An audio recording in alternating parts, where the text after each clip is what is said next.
नीलदा तारा इकडे आली तारा हा इथेच. अरे मी येणार होतो तुला विचारायला. तारा आणि ऐश्वर्या गप्पा मारत बसले ना रूम मध्ये. नाही कुठे गेला? काय रे बाबा, 2 पुरुष आपल्या बायकाला शोधतायत.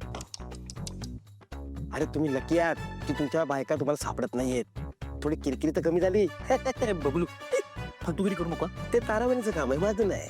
वा बबलू छान झालं. येस. हा आता बोलू. तारा आणि ऐश्वर्या कुठे आहेत? तारा वहिनी आणि ऐश्वर्या वहिनी खाली आहे. हा आता बाहेर लक्ष द्या, एक महत्वाचं काम आहे. बाहेर लक्ष द्या. सॉरी. तर हा.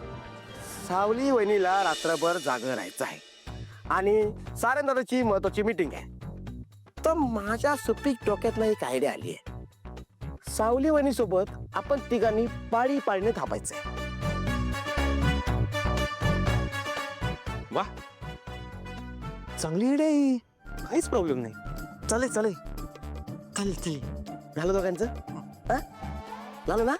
तर सांगतो नील दादा, 10 ते 1 मी थांबणार आहे. 1 वाजता तू यायचं, 4 वाजता तू यायचं. चालेल चालेल. मला असं वाटतं की आत्ता मी थांबतो, मग 1 वाजता बबलू तू थांब आणि 4 वाजता नीलदा थांबेल. अरे नको नाही नको ऐका. 1 वाजता बरोबर आहे. म्हणजे थोडंच जागरण झालं तर चालेल, पण 4 वाजता यार मी जर झोपलो ना की मी झोपलो मला झोप येते खूप. माझा पण तोच प्रॉब्लेम आहे.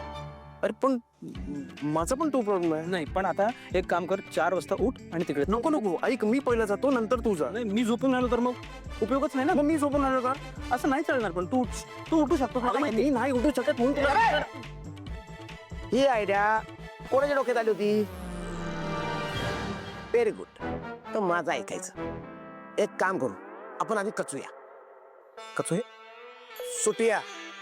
जो पहिला सुटेल तो झाला.